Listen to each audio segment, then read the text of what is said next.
Hi, my name's Mary with Kenai Peninsula Mental Health, a local private practice that specializes in youth and family counseling.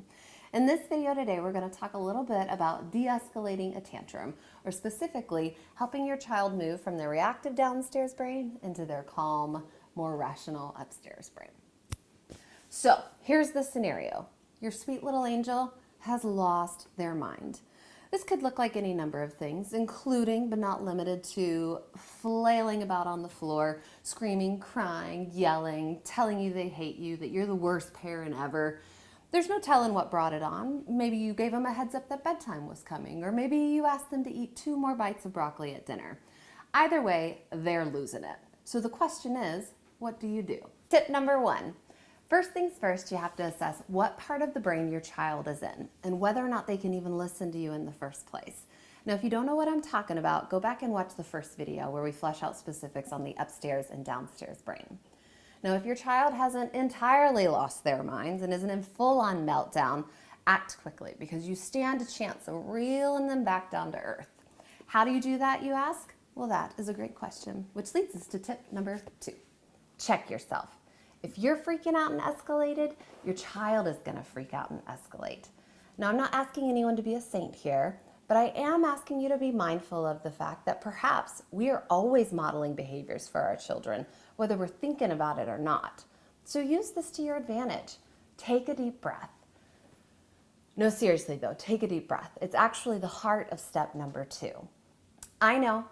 When I'm upset and somebody tells me to take a deep breath, I want to smack them, so I understand.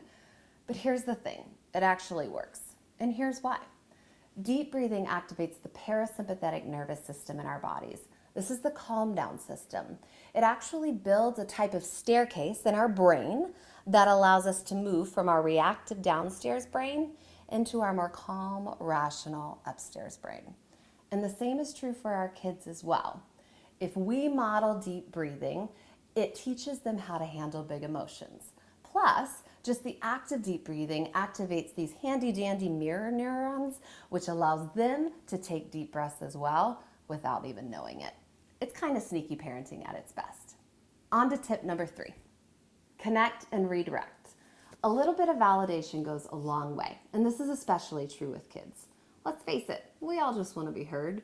If your child's freaking out about something and your response essentially boils down to, sorry about you, that's probably not going to help your cause. So instead, try to understand. Try to validate where they're coming from. Let them know that you know it is hard, it is frustrating, and that you care. This simple act of connection can go a long way in terms of helping them buy into the redirection that you're trying to provide. However, if you try to redirect without first connecting, it is an almost surefire way to escalate the situation. Just don't do it, friends.